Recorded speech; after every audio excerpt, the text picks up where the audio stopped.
ఈ శిక్షణ ఎప్పుడు జరుగుతుందో, పరీక్ష ఎప్పుడు జరుగుతుందో, పరీక్షలో ఎప్పుడు సర్టిఫికేట్ ఇస్తున్నాడు పెట్టండి కాసేపు. అది ఏమీ జరగకుండా మీ మీద ఎటువంటి, నా దగ్గర ట్రైనింగ్ అయిపోయిన శేఖర్ అనే కుర్రోడు కర్ణాటకలో ప్రాక్టీస్ చేస్తున్నాడు. వాడి మీద కర్ణాటక గవర్నమెంట్ తరఫున డిఎంఎడ్ దాడి చేశాడు. ఈ మధ్య అంత 10 రోజులు కాలేదు. కర్ణాటకలో ఆర్ఎంపీ నాయకుడు సిద్ధారెడ్డి అని మా వేదిక మెంబర్, అతనికి ఇన్ఫర్మేషన్ రాగానే పోయి అతని దగ్గరికి వెళ్తే ఊరు మొత్తం వచ్చింది ఆఫీసర్ల మీద తిరగబడ్డానికి. ఊరు మొత్తం వెళ్ళిపోయినాడు వెనక్కి. తప్పుడు పనులు చేయమని నేను చెప్పటంలా, నువ్వు మంచి పని చేసినా నిన్ను వీళ్ళకి గుర్తింపు లేదు కదా నేను రద్దు చేస్తా అని చెప్పి ఎవరైనా రావచ్చు. జనముని అంటుంటే ఎవడు రాడు. ఈ దేశంలో రాజకీయాలు నడిపేటోళ్ళు అందరూ ఉత్తమోత్తములని మీరు సర్టిఫికేట్ ఇవ్వగలరా? మరి వాళ్ళు అంటే జనం ఎందుకున్నారు? ఉన్నారు కాబట్టి వాళ్ళ మీద ఇవ్వగలరా? మంచి వాళ్ళే చాలామంది. అది సాయిబాబా అన్నానికి 2 కాళ్ళు పడిపోయినాయి, తీసుకెళ్ళి 4 ఏళ్ళు లోపలైతే దిక్కులేదు. మంచోడే, జనం లేరు వెనక. ప్రవీర్ పురకాస్ట్ అని మా మిత్రుడు ఢిల్లీ సైన్స్ ఫోరంలో పనిచేస్తాడు. ఆయన చాలా అద్భుతమైన వ్యక్తి. ఆయన ఉపాధ్యంగా లోపలైతే ఏడాది దిక్కులేదు. సుప్రీంకోర్టు బయటకు పంపించమంటే బయటకు వచ్చాడు. వెనక జనం లేకపోతే అంతే. నీ వెనక జనం ఉండాలా? ఫస్ట్ ఆ పని చేయండి. మీరు ఇక్కడి నుంచి వెళ్ళి మీ ఊళ్ళో ఉండే స్కూల్కి వెళ్ళండి, వారానికి ఒక క్లాసు నాకు ఇవ్వండి, ప్రజలకి ఆరోగ్యం గురించి నేర్పిస్తామని చెప్పండి. రోగాల గురించి చెప్తామని కాదు మీరు చెప్పాల్సింది. ఆరోగ్యం పోతే రోగాలు వస్తాయి. రోగాల మీద బతుకటం దిక్కుమాలను బతుకో, ఆరోగ్యం మీదనే మనం బతకాల. మీ అందరికీ మేము ఆరోగ్యం గురించి చెప్తాం కాబట్టి మీరు బతికించుకోండి మమ్మల్ని. ఇప్పుడు నన్ను బతికించుకుంటున్నారు జనం, నేను ఆరోగ్యం గురించి చెప్తా, రోగాలు కూడా వైద్యం చేస్తా. ఎందుకంటే ఎంత ఆరోగ్యం గురించి చెప్పినా జనం తమ తెలివితేటల వల్ల రోగాలు తెచ్చుకుంటారు, తప్పదు కదా. నేను అందుకనే ఆ కన్సెప్ట్ మీకు చెప్తున్నా. దయచేసి ఆ కన్సెప్ట్ని మీరు స్వీకరించండి. నేను చెప్పిన ఇందాక చిన్న పుస్తకంలో రాసిన మిమ్మల్ని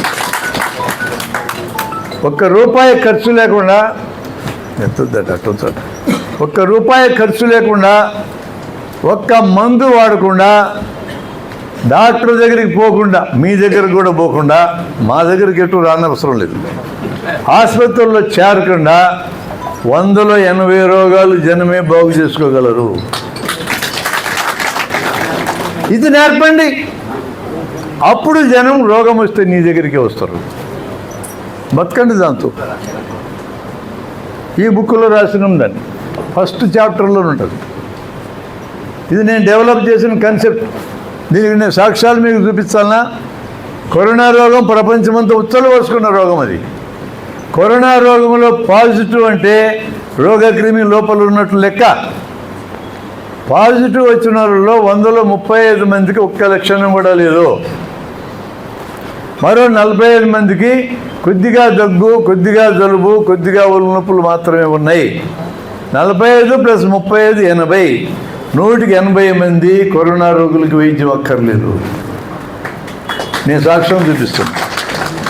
మనకు వచ్చే జ్వరాలలో 180 జ్వరాలు వైరస్ జ్వరాలు, వాటికి వైద్యం అక్కర్లేదు.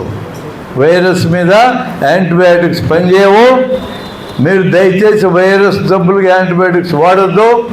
పెద్ద పెద్ద డాక్టర్లు కూడా కొన్ని చోట్ల పొరపాటును వాడతారు. అలా వాడితే ప్రమాదం ఏంటంటే, ఇక ముందు ఏవైనా ఆ వైరస్లు కాకుండా బ్యాక్టీరియాలతో జబ్బు వచ్చి ఈ యాంటీబయాటిక్స్తో చనిపోతుంది అనుకున్న కేసుల్లో కూడా యాంటీబయాటిక్స్ పనిచేయవు. క్రిములకి వచ్చే రెసిస్టెన్స్ మనం కొత్త మందులు కనిపెట్టేదానికంటే వేగంగా వస్తుంది. ఈ ప్రమాదం సమాజం మొత్తం ఎదుర్కొంటుంది. అందుకనే వైరస్ జబ్బులకి మందులు వాడడం.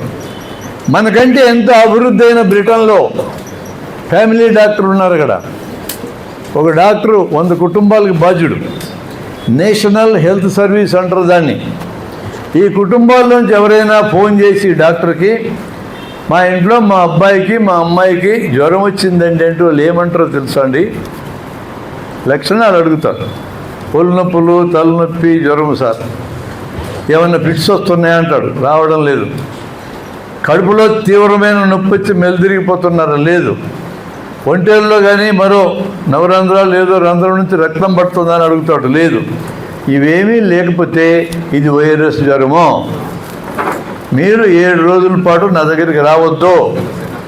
మీరు మహా అయితే పారాసిటమాల్ మాత్రం వాడుకో, లేదంటే ఏమీ వాడుకుండా ఊరుకో అని చెప్తాడు ఆయన. ఏమీ వాడుకుండా ఊరుకో అంటే అర్థమైంది, ఒక మందు అక్కర్లా, ₹1 ఖర్చు లేదు, డాక్టర్ అక్కర్లా, ఆసుపత్రి అక్కర్లా అని అర్థం. తగ్గకపోతే అప్పుడు రా అంటాడు ఆయన.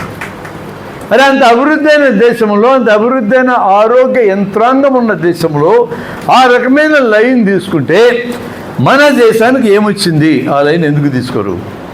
నేను ఈరోజు అమలు చేస్తున్నా.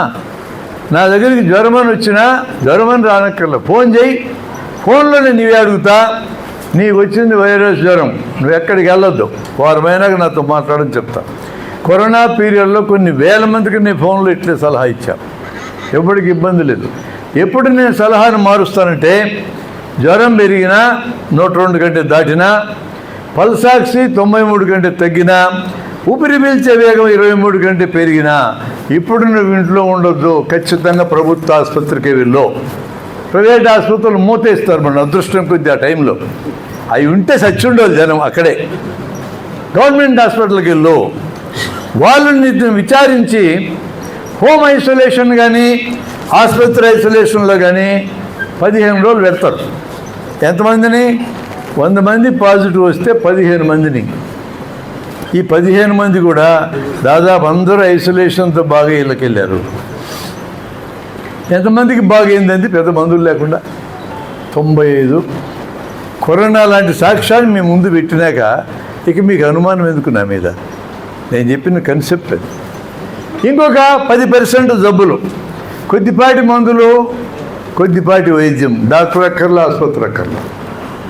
నీకు జ్వరం వచ్చింది, ఒళ్ళు నొప్పులు వచ్చినాయి, పారాసిటమాల్ నీ ఇంట్లో పెట్టుకో. అది ఓవర్ ది కౌంటర్, ఎవరికైనా అమ్మగలిగేది మందు. అది డోలోనో లేకపోతే క్రోసినో మెటాసినో ఏదో పేరుతో దొరుకుతుంది. ఒక 10 మాత్రలు ఇంట్లో ఉంచుకెప్పుడు 5 రోజుల దాకా ఇతర ఏ లక్షణాలు లేకపోతే నీ మాత్రలు తీసుకొని పని చేసుకో. అంటే కొద్దిపాటి మందులతో 10 రకాల రోగాలను మనం బాగు చేయొచ్చు. మొత్తం 90 మీకు అనిపిస్తుంది కొన్ని వేల రకాల జబ్బులు ఉన్నాయి కదా, అందులోంచి 90 బాగు అయితే అనిపిస్తుంది. కాదు నేను చెప్తుండేది.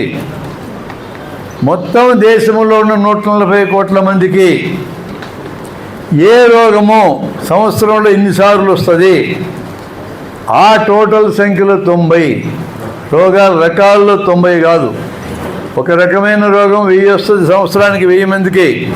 ఒక రకమైన రోగం 1,00,000 మందికి వస్తుంది. ఒక రకమైన రోగం 10,000 మందికి వస్తుంది. జలుబు అనే రోగం 140 కోట్ల మందికి సంవత్సరానికి ఒకసారి వస్తుంది. తలకాయ నొప్పి అనే రోగం 140 కోట్ల మందికి 2-3 సార్లు వస్తుంది సంవత్సరంలో. అలా రోగాలు నువ్వు లెక్కేయాలి. దాన్ని రోగాల బరువు అంటారు. దాంట్లో 80 to 90% వైద్యం అక్కర్లేని రోగాలు. ఇంకా అక్కడ ఆగలేదు మేము. ఇంకా 5% రోగాలు ఉన్నాయి. ఈ 5% రోగాలు మనం శిక్షణ ఇస్తే బాగు చేయొచ్చు. ఎవరికి శిక్షణ ఇవ్వచ్చు? చదువు లేనివాడికి కూడా ఇవ్వచ్చు. మీకు డౌటా? 10th క్లాస్ ఏంది, ఇంటర్ ఏంది, చదువు లేని వాళ్ళు నేర్చుకోవచ్చు. నేను నీకు సాక్ష్యం చూపిస్తాను. నేను కొన్ని వేల మందికి ప్రథమ చికిత్స శిక్షణ ఇచ్చిన. గుండె ఆగితే ఆడించడం. నా దగ్గరకు ఒక కరెంటు లైన్ మన్ని పట్టుకొని వచ్చారు. 10 నిమిషాలు అయిన కరెంటు షాక్ కొట్టి చచ్చిపోయాడు. 23 ఏళ్ళ వయసు. వాడి భార్య పెళ్ళి 2 ఏళ్ళు అయింది. పసిబిడ్డ 3 నెలల పిల్లలు సంకనేసుకొని వచ్చింది. ఏడుస్తూ ఉంది కన్నీరు మున్నూరుగా. ఆ పసిపిల్లకి అర్థం కాదు ఎందుకు ఏడుస్తూ ఉందో. అంతా సమయం ఉంటేనే దిక్కులేని దేశం ఇది. అలాంటప్పుడు సంపాదించేటోడు చచ్చిపోతే ఆ పిల్ల గట్టేంది, ఆ పసిపిల్ల గట్టేంది, ఎవడు చెప్పలేడు సమాధానం. వేల మందికి ట్రైనింగ్ ఇచ్చిన నేను 10 నిమిషాల ముందు చచ్చిపోయాను, బతికించలేను. దీని కాంట్రాస్ట్ నేను చూపిస్తా. ఈ పని మీరు చేయగలరు కాబట్టి మీతో నేను మాట్లాడుతున్నా. తిరుపతికి దక్షిణంలో కమ్మవారి కండ్రిగ అనే ఊరుంది, 10 కిలోమీటర్లు. 1990లో అక్షరాస్యత కార్యక్రమం జరిగింది. ఆ కార్యక్రమం అయినాక అక్షరాస్యత అనంతర కార్యక్రమాల కింద మేము గ్రామాల్లో జనానికి ఆరోగ్యమైన శిక్షణ ఇవ్వడం మొదలుపెట్టినాం. మొదటి రోజు మా డాక్టర్ని పంపా, 2వ రోజు నేను వెళ్ళా. ఓ పెద్ద కళ్ళంలో కూర్చున్నాం, 200 మందిమి. పిల్లలందరూ వచ్చినారు 10 ఊళ్ళ నుంచి.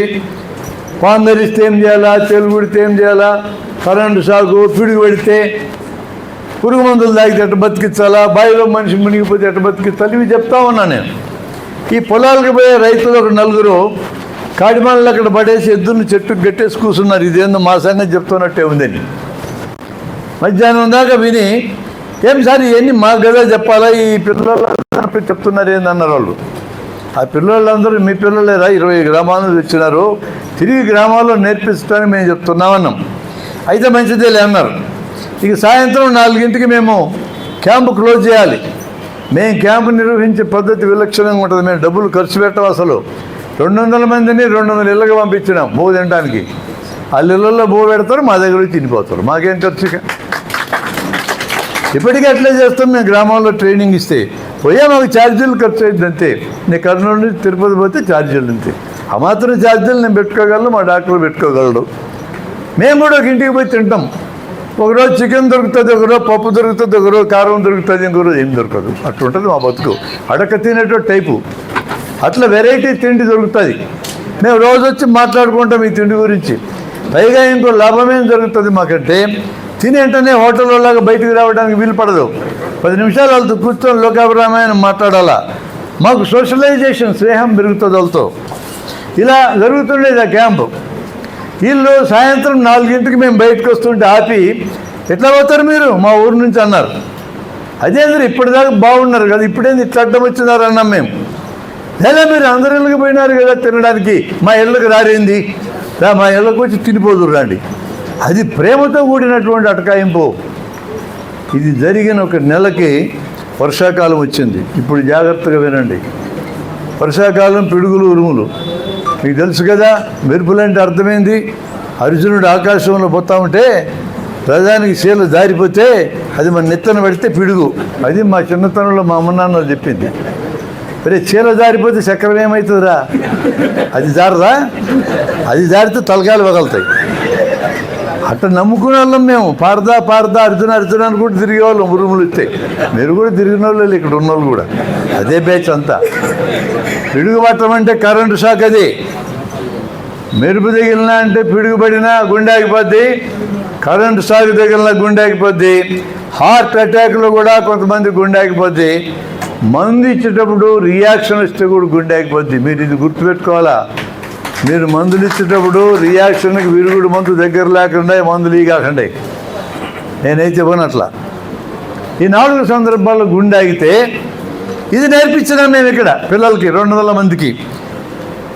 ఓ పొలంలో పనిచేసే ఒక రైతుకి పిడుగుబడి అక్కడే పడిపోయినాడు ఎద్దులను వదిలేసి. పక్క పొలం దున్నుతున్న కుర్రోడు కూడా మా దగ్గర శిక్షణ తీసుకున్నాడు ఉన్నాడు. వాడు వెంటనే గమనించాడు. 30 సెకండ్లు వెళ్ళాడు అక్కడికి. మెడలు ఏదైతే పెట్టాడు, నాడి తెలుస్తా ఉందో చూడడానికి వాడతాం. ఇట్లా చూసుకోండి, మీకు తెలుస్తుంది నాడి. మెడలో దవడ కిందనే తెలుస్తుంది నాడి తెలియడంలా. నేల మీద పడుకోబెట్టి ఎదురు మెమ్మక మీద టెక్నిక్ ఇది ప్రాపర్గా నేర్పిస్తాం. ఇది నేర్చుకోవడానికి చదువు ఎందుకండి. 20 సార్లు నొక్కాడు, లేచి కూర్చున్నాడు. ఏమైంది నాకన్నాడు. అరే నీ గుండె ఆగిపోతేనే బతికించిన అన్నాడు. వాడు మర్చిపోతురా జీవితాంతం తను బతికించిన విషయం. మరి ఇట్లా డాక్టర్లందరికీ నేర్పిస్తారు. మాకు అవకాశం రాదు. ఎందుకంటే జనం పల్లెల్లో ఉంటారు. ఇలా ప్రమాదాలు పల్లెల్లో జనానికి జరుగుతాయి. మీరు పల్లెల్లో ఉంటారు, మీరు మాకంటే దగ్గరగా ఉంటారు. మీకు మాకు కాదు ఇది రావాల్సింది, ప్రతి ఒక్కడికి వచ్చి ఉండాలి. ప్రతి ఒక్కడికి రావాలి అంటే ఈ టెక్నిక్ని మీరు స్కూల్లో పిల్లలకి నేర్పించాలి. ఇంక వేరే ఎక్కడ నేర్పినా రాదు. నేను దీని మీద ఇప్పటికి 4 వీడియోలు పెట్టాను నా ఛానల్లో. డాక్టర్ బ్రహ్మారెడ్డి వెన్నపూస అని కొడితే ఛానల్ వస్తుంది. మీరు సబ్స్క్రైబ్ చేయండి, ఆ వీడియోలన్నీ చూడండి. వీటి మీద రైటప్స్ ఉన్నాయి, అవి కూడా పెట్టాం. మీరు ఇందాక నేను చెప్పిన స్కూల్కి వెళ్ళి క్లాస్ రూమ్లో గుండె ఆగిపోతే ఆడించడం ఎలా ప్రతి విద్యార్థికి నేర్పండి. ఇంతకంటే పెద్ద సేవ ఏముందంటే మీరు చేయాల్సింది. తమ్మిడి ఖర్చు లేకుండా చేయొచ్చు. పైగా మీకు ఎంత లాభం అంటే ఈ పిల్లలందరూ వాళ్ళ ఇళ్ళకెళ్ళి వాళ్ళ అమ్మ నాన్నలకి మీ గురించి చెప్తారు. మీకేదైనా ప్రాబ్లం వస్తే ప్రభుత్వం వారి నుంచి కానీ ఎవరి నుంచి కానీ అలా తల్లిదండ్రులందరూ నీకోసం వచ్చి కూర్చో, నీకు లాభం. పిల్లలకి లాభం, సమాజానికి లాభం, ఎప్పుడైనా అందరికీ ప్రయోజనం ఉండే కార్యక్రమం అది. మీరు స్కూల్కి వెళ్ళమని అందుకని నేను చెప్తున్నా, మీకోసం చెప్తున్నా, జనం కోసం చెప్తున్నా. రమేష్ అన్నట్టు అంత గట్టిగా నేను అన్నాను, కానీ మీకోసం మేము రాలేదు, జనం కోసం వచ్చినామని. మీరు కూడా జనంలో భాగం కాబట్టి మీకోసం కూడా వచ్చినట్టు లెక్కేస్తుంది. మీరు జనం కోసం పనిచేసినంతకాలం మీకోసం మేము ఉన్నట్టే. మీరు అది మానేస్తే మీకోసమే లేనట్టే. మీరు మానొద్దు, మీ రక్షణ కోసం ఉపయోగపడుతుంది. మీరు అందుకని ఇక్కడేదో కొన్ని సంఘాల వాళ్ళని కలిసి గవర్నమెంట్కు రిప్రజెంటేషన్ ఇచ్చి ముఖ్యమంత్రి గారిని ఒప్పించి శిక్షణ పెట్టించి సర్టిఫికేట్ తీసుకోవడం అనే ఒక పరిమితమైన అర్థంలో మాత్రమే దీన్ని దయచేసి చూడొద్దు. ఇది అంతకంటే పెద్దది.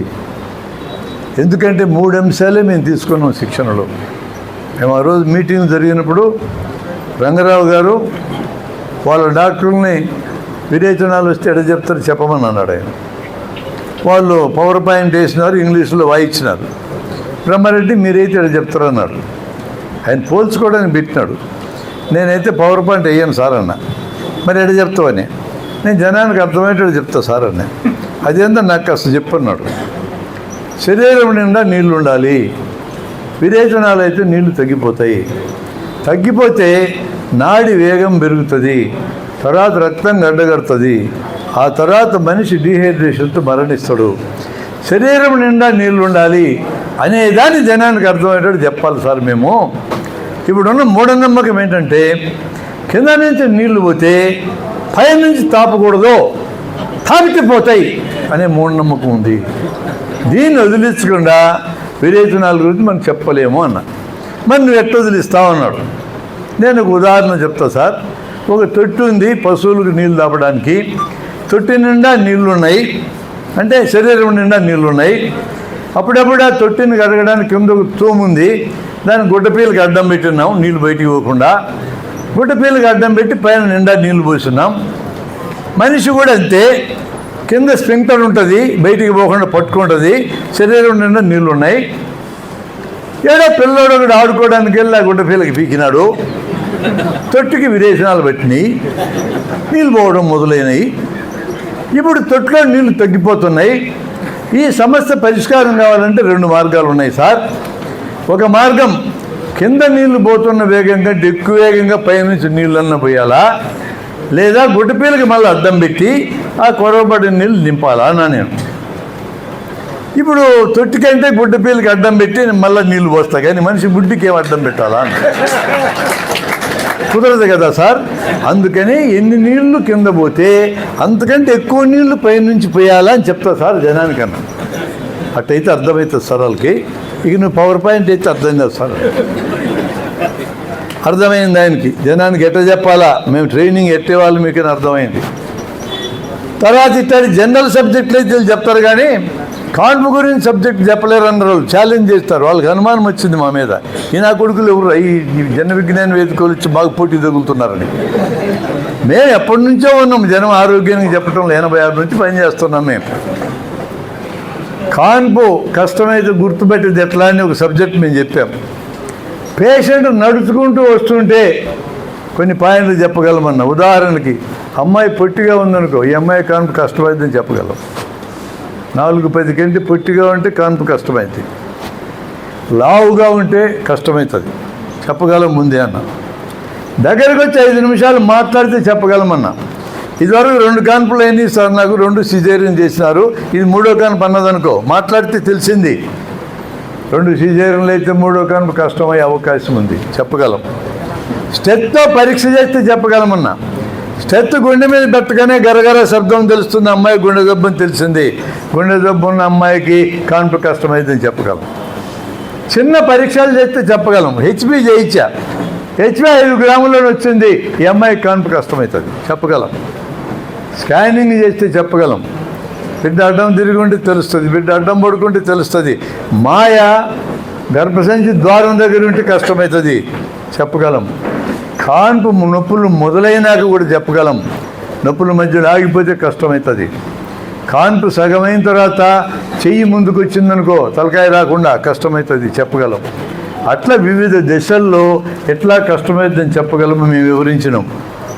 పవర్ పాయింట్ లేదు, ఏమీ లేదు. మామూలుగా చెప్పినాం. ఇది అర్థమవుతుంది జనానికి. డాక్టర్కి నేర్పించడం సులభం. మేము మా పుస్తకం కూడా అదే పెట్టినాం, ఇదే రకంగా రాసినాం. ఇందాక మా రమేష్ గారికి ఇచ్చిన లావు పుస్తకంలో ఇదే ఇచ్చినాం మేము. ఈ లావు పుస్తకం పాత వర్షన్ ఒకటి ఉంది, దాదాపు 20 ఏళ్ళ నుంచి ఆ పుస్తకం ఉంది మా దగ్గర.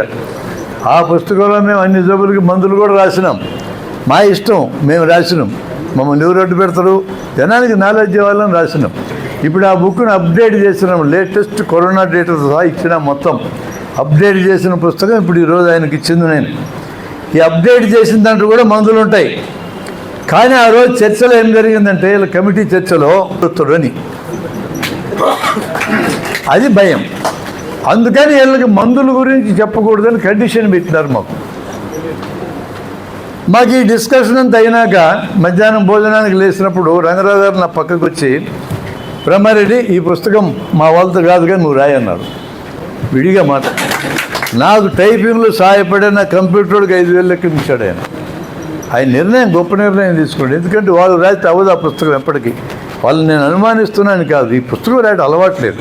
అప్పటికే నేను ఈ బుక్ రాసి ఎడిషన్స్ చేస్తున్నా. ఈ బుక్లో నేను చేయాల్సిందేంది, ఇప్పుడు అవసరమైనట్లు మార్చాలంతే. మందుల వరకు అయితే మీకు నేను కాపీ చేసి ఇచ్చాను మొదట్లో, ఇప్పుడు అక్కర్లేదు. యూట్యూబ్లో అన్ని వీడియోలు దొరుకుతాయి. అవి కాకుండా ఇంకా 200 వీడియోలు నేను కొత్తగా అప్లోడ్ చేశా హెల్త్ మీద. మీకు ఎల్లప్పుడూ మెటీరియల్ రెడీగా ఉంది. ప్రభుత్వాలు శిక్షణ ఇవ్వాలనుకుంటే వాళ్ళకి మెటీరియల్ అందుబాటులో ఉంది. వాళ్ళు కొత్తగా తయారు చేసిన అవసరమే లేదు. వాళ్ళకి చెప్పండి రేపు మాట్లాడేటప్పుడు మళ్ళీ మెటీరియల్ ఎట్లా అని. పాత పుస్తకాలు వాళ్ళ దగ్గర దొరకకపోతే ఒక కాపీ నేను ఇవ్వగలను. మీ దగ్గర ఉంటే సంతోషం, బాధే లేదు. వీడియోలు కూడా రమేష్ గారి దగ్గర ఉంటే వాడుకోమను. అయితే దాని నిండా పేర్లన్నీ ఉన్నాయి, కొత్తగా వీళ్ళ పేర్లు పెట్టుకోమను. అది 10 నిమిషాలు పేర్లు కాకుండా 1 నిమిషం పెట్టుకోమను. కొంచెం అడగండి. మరి పేర్లు చూడడానికి ప్రతి వీడియోకి పేర్లన్నీ చూడాలంటే చచ్చిపోతాం మనం. కాబట్టి ఆ మెటీరియల్ అందుబాటులో ఉంది. అంత వర్క్ మనం ఆ కాలంలో మన వేదిక తరఫున చేసినాం. ఆ వర్క్ ఖచ్చితంగా ఈరోజు కూడా మనకు ఉపయోగపడేదే. నేను చివరిగా 2 మాటలు మీకు చెప్తా. ఏమంటే, సబ్జెక్ట్ అనేది అనంతం, ఎంతైనా నేర్చుకోవచ్చు, సమస్య లేదు. నేను ఈ మధ్యనే ఆంధ్రలో ఉన్న ఆర్ఎంపీలు 5,000 మంది విజయవాడ మీటింగ్ పెట్టారు. వెళ్ళి మాట్లాడే వాళ్ళతో. ఎందుకంటే అందరూ అప్పట్లో హాజరైన వాళ్ళు ఈ క్లాసులకి.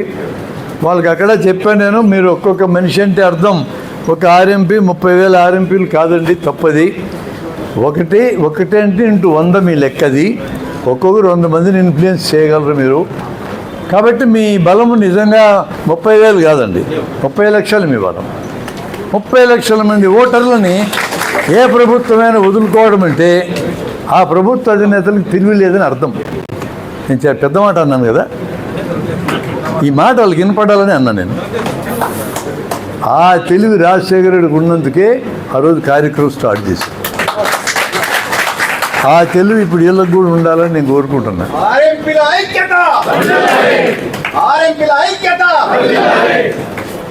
అక్కడ ఆంధ్రలో పరిపాలించే వాళ్ళైనా ఇక్కడ పరిపాలించేటోళ్ళు, నాకు పరిపాలించేటోళ్ళు మాకు ఇంపార్టెంట్ కాదు. ఎందుకంటే మేము రాజకీయాల్లో నేరుగా ఉండం, అన్ని రాజకీయాలను విశ్లేషిస్తాం. వాళ్ళకి ప్రధానంగా కావాల్సింది ఓట్లు కాబట్టి తప్పేం లేదు అందులో. వద్దు, అక్కర్లేదు. హాస్పిటల్ని పెట్టుకుంటున్నారు, అక్కర్లే. ప్రథమ చికిత్సా కేంద్రంలోనే పెట్టుకోండి, ఇబ్బంది ఏం లేదు.